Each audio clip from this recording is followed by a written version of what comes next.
Congress party के अध्यक्ष जी शरद पवार जी, मंच पर बैठे हुए हमारे देश के सभी पार्टी के नेतागण, मोदी के पार्टी को छोड़ के मुझे काफ़ी प्रसन्नता हुई कि हम इस देश के विभिन्न पार्टियों के नेता अलग अलग बैठे थे और नरेंद्र मोदी ससर रहे थे आगे। हम एक नहीं थे, एक मंच पर एक एक उम्मीदवार खड़ा नहीं होते थे, उसका खमियाजा देश को भुगतना पड़ा और मोदी काफ़ी इसका लाभ उन्होंने उठाया। हम शुरू से ही यह लड़ाई लड़ते रहे कि भाजपा हटाओ देश बचाओ, भा मने भाजपा, ज मने जलाओ और पा मने पार्टी, बोलते रहते थे। ये बात सही हो रहा, सही निकल रहा। इस देश में माइनॉरिटी सुरक्षित नहीं है। क्या क्या हुआ आपको मालूम होगा इस देश में, क्या हो रहा है कि आज हमारे अल्पसंख्यक भाई सुरक्षित नहीं है, महसूस नहीं कर रहे हैं। अच्छा, देश में गरीबी बढ़ रही है, महंगाई बढ़ रही है। 60 रुपया किलो भिंडी हो गया, भिंडी। टमाटर का जो हाल है सो जानते ही हैं, जबकि टमाटर में कोई स्वाद भी नहीं है इनके राज में।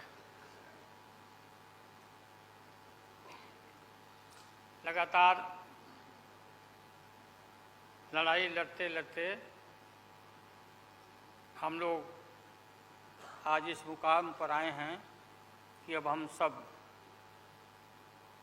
पटना, बंगलोर और महाराष्ट्र, यहाँ मुंबई में ये मीटिंग के बाद अब एक निष्कर्ष पर हम लोग पहुँचे हैं और एक स्वरूप बना है, संगठन बना है, जो पढ़ करके आप लोग को सुनाया गया। आप सबको याद होगा कि कितना झूठ बोल करके, कितना अफवाह फैला करके इस सत्ता में लोग आए थे। मेरा भी नाम उस समय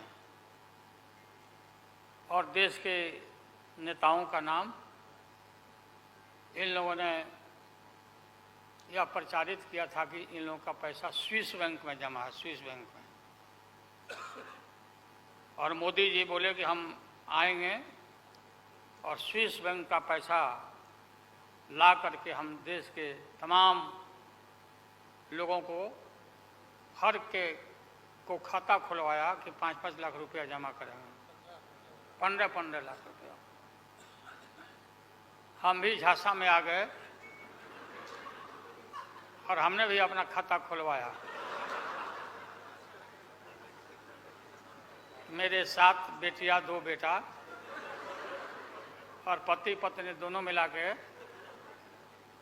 11 हो जाते हैं। देखा कि भाई 15 से गुना कर दीजिए, पैसा काफ़ी मिल जाएगा। हमने तो पशुपालन में कोई पैमानी शैतानी भ्रष्टाचार नहीं किया, जो भ्रष्टाचार नरेंद्र मोदी कर रहे हैं, करा रहे हैं।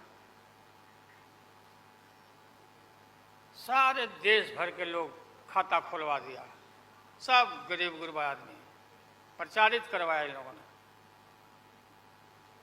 और मिला क्या, सो देश के लोगों को मालूम होगा, आप लोगों को भी मालूम होगा, आप लोगों में वैसे भी खुलवाए होंगे आप लोग प्रेस के लोग भी, कि हो सकता है भाई मिल जाए, पैसा है देश का तो मिल जाए, वापस आ जाए।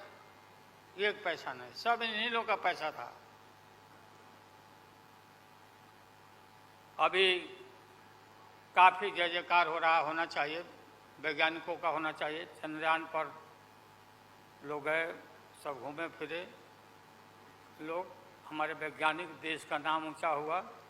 अब हमने सुना है कि मोदी जी अब ये सोच रहे हैं, और इसीलिए पहले ही लोकसभा का मीटिंग भी सुना, बुला दिया है। हमने ये सुना किसी जिम्मेवार आदमी ने कहा कि भाई हम लोग तो अब इतना देश के वैज्ञानिक आगे देश को ऊंचा कर दिए, दुनिया में नाम हो गया। हम अपील कर रहे हैं इसरो के वैज्ञानिकों से, अपने देश के वैज्ञानिकों से, भाई मोदी जी को पीछे नहीं रहना चाहिए। इनको चंद्रलोक से की बात छोड़ो, अब सूर्यलोक पर इनको पहुंचाओ। पहुंच तो जाओ, हाँ, दुनिया भर में नाम हो जाएगा मोदी जी का। अमेरिका सब देश कहाँ पीछे छिटा जाएगा। राहुल गांधी जी घूमते रहते हैं अमेरिका में, कई एक देश में घूमे, इनको अवसर मिला है। तो ये भी देख लेगा कि भाई मोदी जी सचमुच में देश का नाम करने के लिए अब ये चल पड़े हैं। दशहरा के बाद इसकी तैयारी कर लें, हमारी शुभकामना है कि चले जाएं। इतनी गरीबी है, गुरबा लोग हैं, बेकारी है, चारों तरफ फैला हुआ है, और बोलते हैं कि देश आगे बढ़ गया, कि देश आगे बढ़ गया।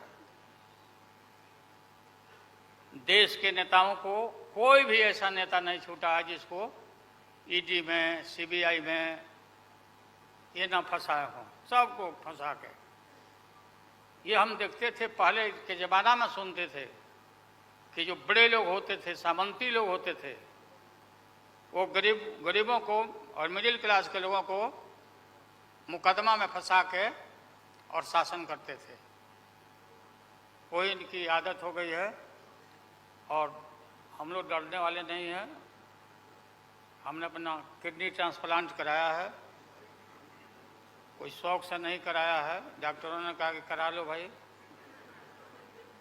हमारी बेटी सिंगापुर में रहती है, उसने अपना किडनी दान दे दिया, जीवन दान दिया हमारी बेटी। और वहाँ इतना हम अपना शरीर का ऑपरेशन कराए हुए हैं, कोई ठिकाना नहीं। और पहले इस रोग के अलावा एशियन हार्ट इंस्टीट्यूट, डॉक्टर पंडा है यहाँ, नामी ग्रामी सर्जन हैं, 5-6 हमारा ऑपरेशन हो चुका है। लेकिन आप सबका आशीर्वाद और कृपा है कि हम जीवित हैं, और हम आगे भी हम काफ़ी, मेरा हौसला मजबूत है कि हम रहेंगे, और मोदी जी को हटा के ही हम दम लेंगे हम लोग। इसलिए हम लोगों ने संकल्प लिया है, बिल्कुल। और सुन ले मोदी जी, अब आप समझ लेना कि पहले से मैं आपसे लड़ते आ रहा हूँ, गुजरात के युद्ध के लड़ाई राइट के समय से, आपके और आपके गुरु, कौन अध्यक्ष है वो? हाँ? नहीं, उनके पार्टी के अध्यक्ष जी हैं। अडवाणी जी को तो गिरफ्तार किया था, वो नहीं भाई। अरे अभी जो है मौजूद अमित शाह, बताओ ही कहाँ के शाह नेता हो गए, कब का संघर्ष किया हुआ भाई। हम थे राज्यसभा में, थे उन दिनों में, भैरव सिंह शेखावत साहब जी उपराष्ट्रपति थे, और दंगा जब हुआ तो चारों तरफ देश और दुनिया भर में यूरोपियन कंट्री ने अपने नागरिकों को मना कर दिया कि मत जाना उधर, भारत में मत जाना, और इनका प्रवेश भी निषेध हो गया था विदेशों में। आप सब लोगों को मालूम है किस तरह का इनका इतिहास रहा है। हम गमछी बिछा के फ्लोर ऑफ द हाउस में वहाँ बैठ गए, आगे चेयरमैन के चेयर के नीचे। हम कहा कि मोदी को गिरफ्तार करो, गिरफ्तार करो मोदी को, नहीं तो नहीं उठेंगे। चारों तरफ से हाउस गर्म हो गया, गर्म हो गया हाउस। और गर्म होने के बाद काफ़ी इनको परेशानी हुई, और स्वर्गीय अटल बिहारी वाजपेयी जी, वो नेता थे, वैसा नेता हमने नहीं देखा। उन्होंने कहा नरेंद्र मोदी को कि राजधर्म ये कोई चीज़ होता है, राजधर्म। लेकिन जो आदमी गिरफ्तारी के बाद इतना सारा विपक्ष सब लोग हम लोग जुट गए थे कि भाई कम से कम कंडेम भी करो उनके एक्शन को। नहीं किया ये लोग। डिप्लोर मतलब किया कि वो भी नहीं, अंदर से नहीं निकला इन लोगों को कि हम निंदा करें, इतने बड़े नरसंहार हुआ था, क्या क्या हुआ उसको दोहराने की जरूरत नहीं है। हम सब लोग ज़्यादा भाषण नहीं, भाषण का तो मेरा, हमारी दीदी भी यहाँ बैठी हुई है, ममता दी निकल गई आज चले। तो सारे जो उस समय लोग थे हमारे साथी, बालू जी भी निकल गए। हाँ हाँ गए, प्लेन है तो हम भी, मेरा भी प्लेन अभी निकल गया। हम क्यों पीछे रहे, हम भी निकल जाते फ्लाइट का टाइम आ गया। तो आप सभी पत्रकार भाइयों को मैं प्रणाम करता हूं, सलाम करता हूं, आदाब करता हूं। हम सब एक हैं और एक होकर के हम लोग इस लड़ाई को लड़ रहे हैं। और राहुल गांधी जी को भी हम काफ़ी मजबूती के साथ विश्वास हम लोग दिलाते हैं कि हम सब एकजुट हो करके सभी लोगों को एकोमोडेट करके आगे सीट शेयरिंग अब शुरू होगा, सीट शेयरिंग। और सीट शेयरिंग में हम लोग सब लोग सफल होंगे, कोई दिक्कत कठिनाई नहीं होगी, कहीं कोई हर्डल नहीं होगा। अपना कुछ नुकसान करके भी हम लोग इंडिया को, ये संघ है, हम लोग जिताएंगे और मोदी को हटाएंगे और देश को बचाएंगे। सभी लोगों को नमस्कार, जिंदाबाद।